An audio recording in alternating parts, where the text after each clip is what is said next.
Selamat pagi pemirsa, apa kabar Anda hari ini? Senang sekali dapat menjumpai Anda dalam berita Papua hari ini. Saya Yuni Rumbarar bersama tim redaksi telah menyiapkan sejumlah berita menarik dan aktual untuk Anda. Berikut 3 berita utama.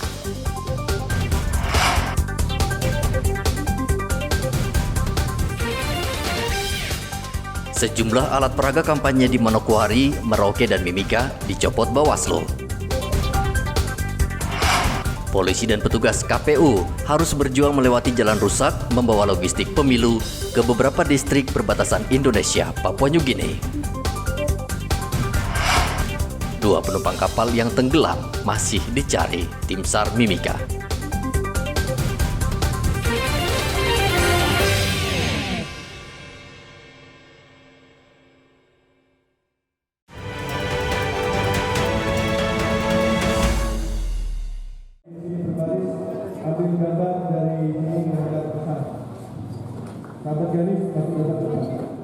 Bawaslu Provinsi Papua Selatan gelar apel siaga dan patroli di lapangan Mandala Merauke saat memasuki masa tenang. Apel diikuti para perwakilan pengawas. Seluruh peserta pemilu wajib mentaati peraturan, tidak berkampanye atau mengumpulkan massa selama masa tenang. Terima kasih. Jadi apel siaga pengawasan pemilu ini kita lakukan dengan harapan untuk mengantisipasi adanya pelanggaran-pelanggaran yang dilakukan oleh peserta pemilu di dalam masa tenang ini. Apel pengawasan ini diikuti oleh seluruh jajaran provinsi, kabupaten, distrik, kelurahan, kampung, dan pengawas TPS. Pengawas TPS ini merupakan tenaga-tenaga yang nanti akan kita terjunkan mulai dari pembagian undangan dan pemungutan maupun penghitungan suara. Untuk seluruh Provinsi Papua Selatan ada berapa jumlah TPPS ini? Untuk Provinsi Papua Selatan, petugas kita pengawas TPS ini berjumlah 1.770 orang. Usai apel, Bawaslu bersama anggota Satpol PP Merauke dan polisi menertibkan alat peraga kampanye yang masih banyak bertebaran di kota Merauke, seperti di Jalan Cikombong, Kelapa Lima, dan Jalan Trans Wasur. Petugas membongkar dan menurunkan seluruh baliho dan spanduk karena masih banyak pemilik yang tidak mengindahkan perintah untuk mencopot sendiri APK mereka. Sementara itu di Manokwari, Papua Barat, hari tenang kampanye seluruh atribut atau alat peraga ditertibkan Satpol PP dan Bawaslu. Penertiban alat peraga kampanye dilakukan di Jalan Makalo. Bupati Manokwari Hermus Indau bersama Ketua Bawaslu Manokwari Samsudin Renuat ikut mencopot alat peraga kampanye tersebut. Kita memastikan untuk seluruh rakyat Manokwari dan juga termasuk para kontestan pemilu dan penyelenggara pemilu patuh terhadap peraturan perundang-undangan yang berlaku, terutama Undang-Undang Pemilu nomor 7 tahun 2017 tentang penyelenggaraan pemilu, di mana seluruh tahapan pemilu telah dilewati dengan baik dan memasuki minggu tenang, seluruh APK harus ditertibkan. Karena sesuai amanat undang-undang di Undang-Undang Nomor 7 tahun 2017 dan juga di PKPU 15 perubahan atas PKPU 20 dan juga perubahan 11 tentang kampanye itu adalah pelaksanaan kampanye itu ada di situ ada masa tenang. Ada masa tenang. Masa tenang itu di situ menginstruksikan bahwa selama-lamanya 1 hari sebelum proses pemungutan suara itu dilakukan pembersihan APK. Pembersihan APK itu dalam semua jenis APK dan juga bahan kampanye. Sehingga sesuai dengan amanat undang-undang, maka Bawaslu pada kesempatan ini melaksanakan penertiban sekaligus pembersihan semua jenis APK dan bahan kampanye sehingga menuju pemungutan suara itu tidak lagi ada bahan kampanye dan APK yang terpasang di dalam kota Manokwari, sehingga membuat pemilih merasa aman, nyaman, dan tenang dalam menyalurkan hak suaranya di tanggal 14 Februari di masing-masing TPS. Bawaslu Mimika Papua Tengah juga menggelar apel sekaligus penertiban alat kampanye yang masih terpasang. Ketua Bawaslu Mimika, Yonas Yanampa, meminta caleg dan parpol tidak berkampanye selama masa tenang karena akan mendapat sanksi tegas. Kita mengingatkan kepada jajaran kita di bawah, Panwas Distrik, pengawas Kelurahan Kampung, hingga sampai pengawas TPS. Yang kami sampaikan, mereka melakukan pengawasan patroli di wilayahnya masing-masing, pengawasan di wilayah kerja mereka masing-masing, sehingga di situ jangan sampai peserta pemilu itu dia bisa kegiatan-kegiatan yang mereka lakukan. Dalam hal ini pembagian pama, bagi-bagi uang atau money politik, kemudian dalam bentuk-bentuk seperti itu, lalu rapat-rapat terbatas, rapat-rapat tertutup, ini tidak boleh dilakukan. Bawaslu terus mengawasi seluruh pergerakan caleg dan parpol selama masa tenang, tidak hanya di sepanjang jalan utama, namun juga di media sosial. Tim Liputan melaporkan dari Merauke, Manokwari, dan Mimika.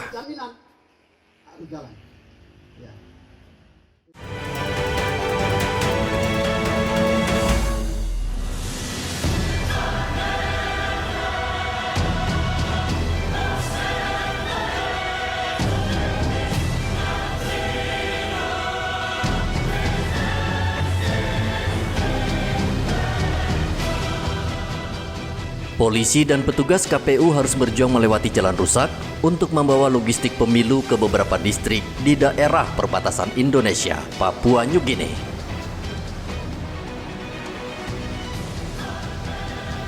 Cuaca buruk menyebabkan jalan di daerah ini rusak parah.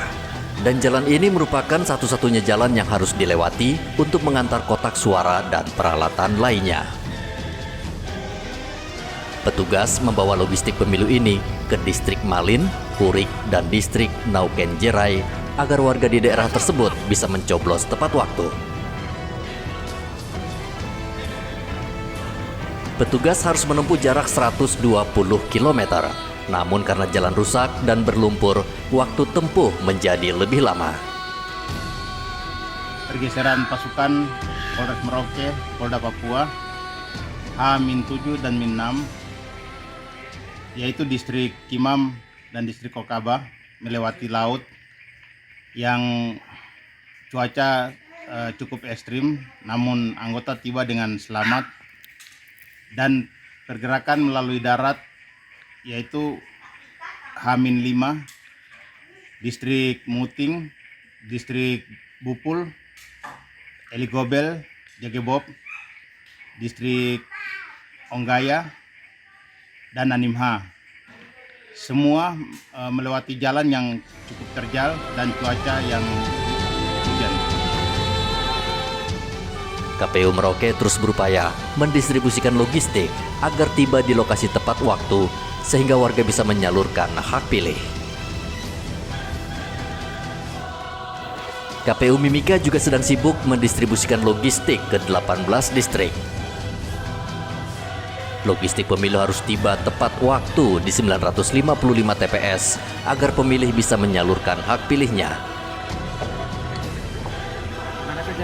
Yang sudah itu 6 distrik di posisi partai, untuk 6 distrik di Pegunungan. Jadi 12 distrik per hari ini sudah kita tunggu, masih terbang dalam proses sekarang, masih ini di Singa Arwando. Ya, Singa Arwando. Kalau hari ini tidak selesai, berarti besok ditargetkan selesai. Ya.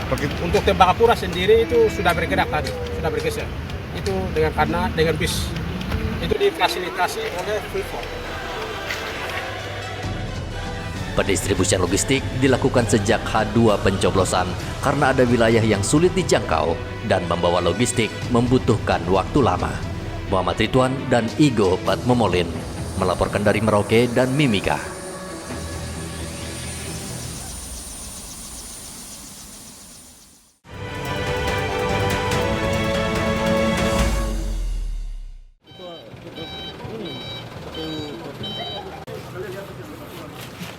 KPU dan Bawaslu Kabupaten Kepulauan Yapen melepas pengiriman logistik pemilu ke wilayah yang jauh menggunakan kapal laut.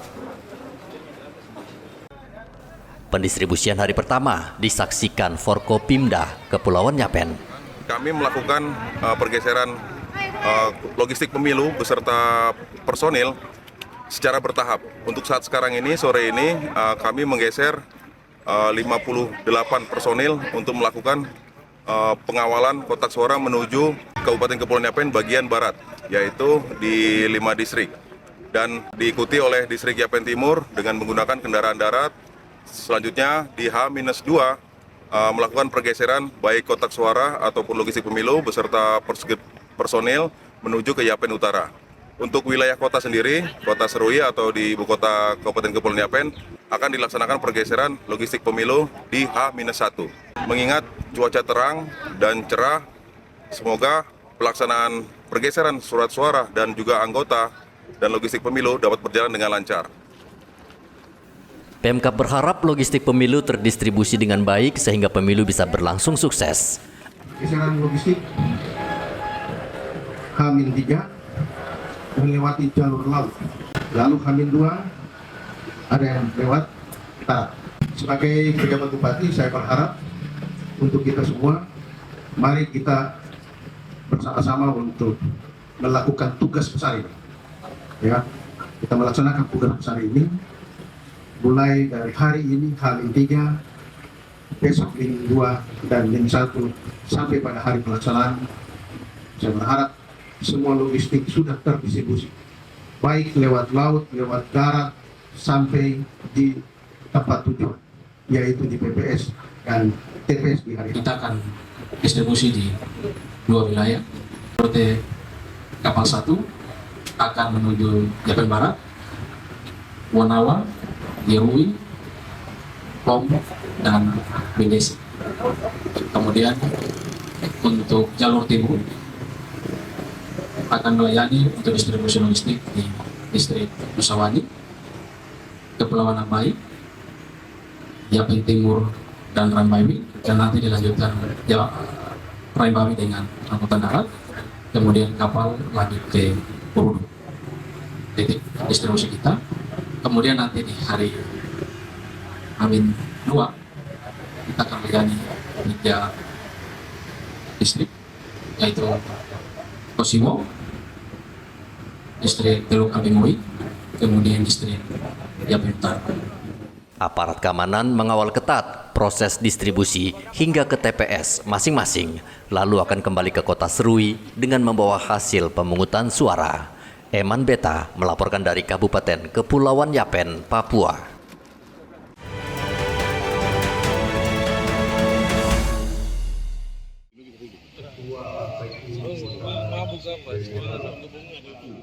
Kepolisian Resor Kota Jayapura menggelar apel pergeseran pasukan pengamanan tempat pemungutan suara di lapangan Entrop, Kota Jayapura. Polresta Jayapura akan mengerahkan sekitar 460 personel yang akan disebar di 940 TPS di 39 kelurahan dan 5 distrik. Di mana apel pergeseran pasukan ini yang akan anggota kita melakukan pengamanan di 900 TPS di 5 distrik yang ada di Kota Jayapura. Jadi personil ada 460 personil yang dilibatkan di TPS. Ya, jadi walaupun TPS-nya jumlah 40, ini kita ada pembagian komposisi. Ya, ada komposisi TPS yang sangat rawan, TPS yang rawan, dan TPS yang aman. Nah, kalau masing-masing komposisi ini berbeda-beda. Ya, jadi sehingga personil yang dilibatkan itu 960 personil. Nah, hari ini kita laksanakan apel. Kami komunikasi dengan KPU selaku penyelenggara. Polres Kepulauan Yapen juga menggelar apel pasukan pengamanan pemilu. 208 polisi akan mengamankan 307 tempat pemungutan suara. Pihak Polres sendiri melibatkan 208 personil untuk mengcover 370 TPS. Kami dengan menggunakan formasi 21 atau 31. Jadi mengingat keterbatasan jumlah personil, meskipun sudah didukung dengan rekan-rekan dari TNI, kami tetap menyikapi dengan melibatkan satu personil untuk mengcover 3 TPS, melihat kerawanan dan juga jumlah pemilih di tiap-tiap TPS. Untuk saat ini, anggota sudah siap melaksanakan pergeseran menunggu informasi lanjut atau petunjuk lebih lanjut dari pihak KPU.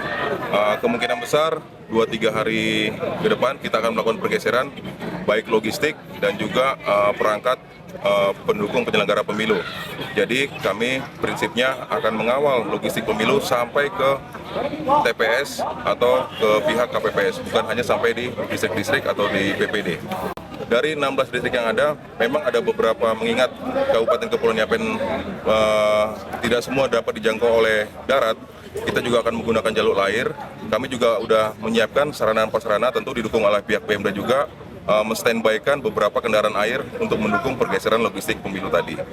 Jadi besar harapan kami, pelaksanaan pemilu tahun 2024 ini, baik presiden maupun legislatif, dapat terlaksana dengan baik dan tertib, tepat waktu, serta sukses dan damai.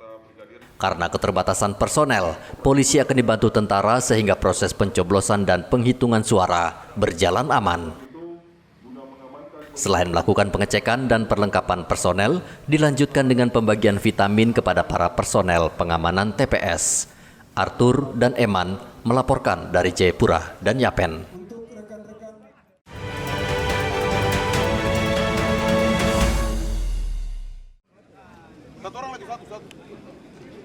Pemilu 2024 semakin dekat.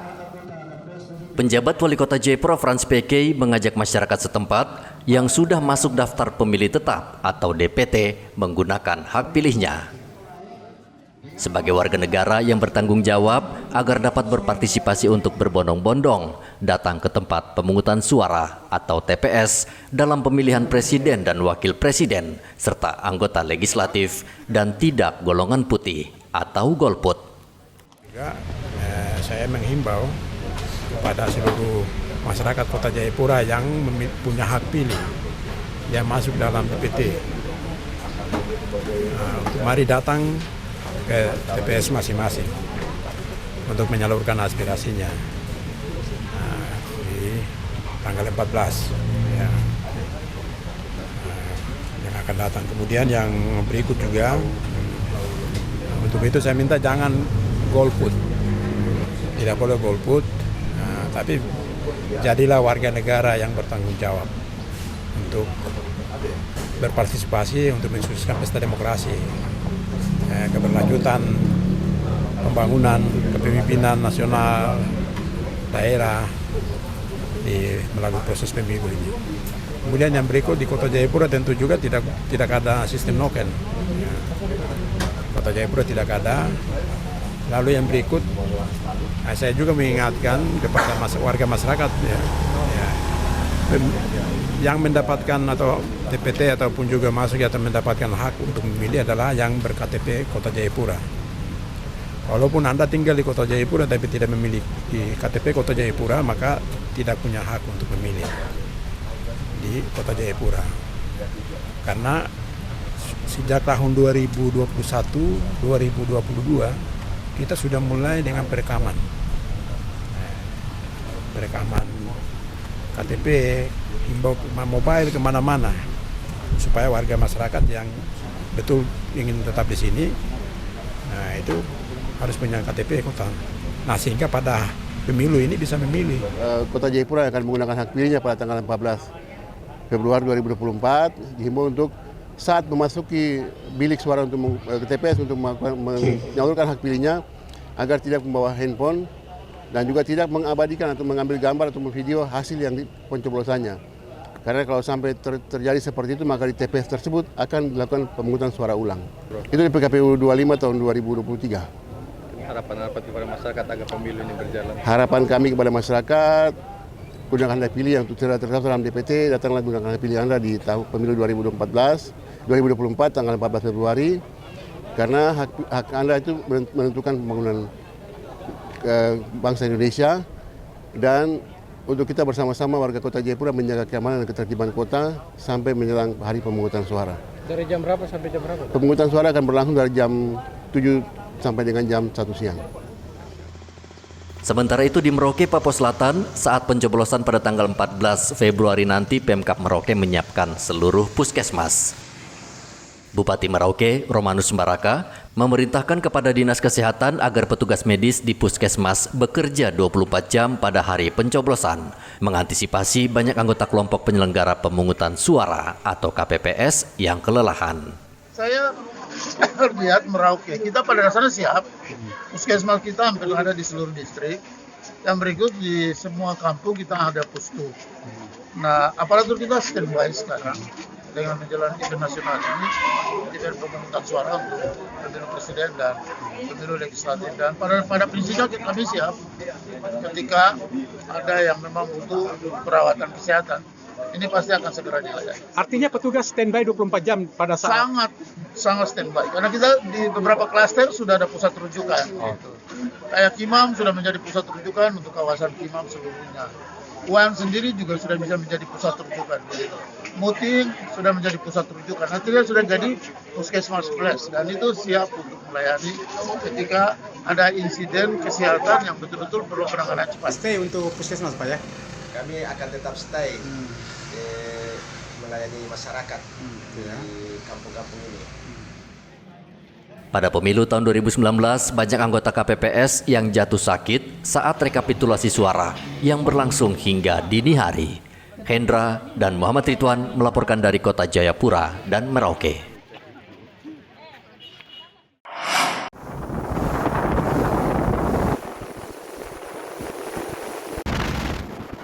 Tim SAR Mimika terus mencari 2 penumpang yang tenggelam di Muara Omauga, Mimika. Pencarian 2 penumpang masuk hari ketiga dan pencarian masih nihil.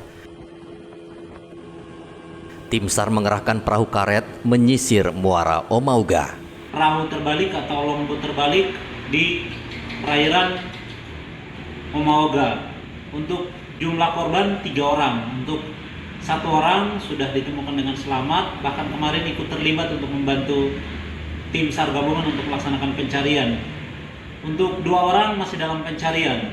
Pencarian hari ini masih nihil. Untuk tim sudah melaksanakan pencarian sampai ke Amar dan Omauga, tetapi hasil masih nihil. Bahkan keluarga korban juga ikut melaksanakan pencarian. Untuk besok pencarian akan kembali dilaksanakan dengan alut rubber boat dan rib. Rubber boat akan menyusur ke sepanjang perairan yang dangkal, bahkan sampai ke daratan atau pesisir pantai. Untuk rib dan RBB direncanakan akan melakukan pencarian di daerah yang dalam atau keluar dari lebih jauh dari perairan Amar maupun perairan Omauga. Demikian update informasi dari Basarnas Timika kepada rekan-rekan media. Mohon doakan sehingga korban yang dicari segera ditemukan. 2 orang penumpang perahu cepat tenggelam Sabtu pekan lalu akibat cuaca buruk sehingga gelombang tinggi menghantam perahu yang ditumpangi 3 orang. 1 orang selamat namun 2 penumpang hilang. Sementara itu tim SAR Mimika menutup pencarian kapten kapal pencari ikan Bayu Sentosa.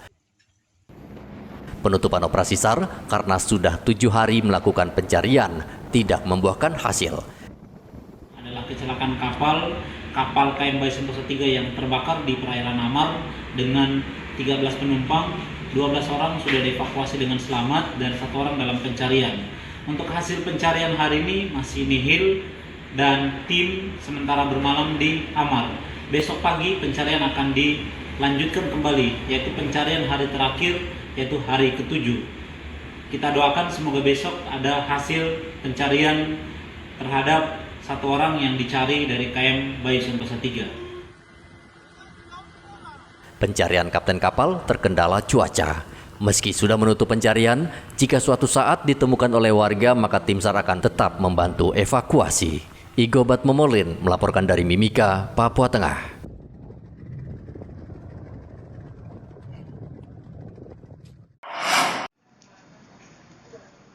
Bupati Merauke Romanus Mbaraka secara simbolis menyerahkan bantuan beras sosial dari pemerintah yang berlangsung di aula kantor distrik Merauke. Menurut data Bulog cabang Merauke, jumlah penerima bantuan sosial beras di Merauke sebanyak 30.000 jiwa. Bantuan sosial beras bagi warga di Merauke akan diberikan hingga bulan Juni 2024 mendatang. Dan setiap keluarga akan menerima bantuan 10 kg beras per bulan. 10 kilo ya? Iya. Iya. Bagaimana tanggapannya nih? Beras mahal. Jadi terima kasih tentunya ya. Iya, terima kasih. Kalau bisa bagaimana? Beras dimurahkan. Dimurahkan ya. Bantuan terus jalan ya. Iya. Bulog Merauke sudah menyiapkan beras sebanyak 300 ton setiap bulan untuk warga yang sudah terdata sebagai penerima bansos beras di Merauke. Muhammad Ridwan melaporkan dari Merauke, Papua Selatan. Informasi tadi sekaligus menutup jumpa kita dalam berita Papua hari ini. Saya Yuni Rumbarar dan tim redaksi yang bertugas mengucapkan terima kasih atas perhatian Anda. Selamat pagi dan sampai jumpa. Wanyambi.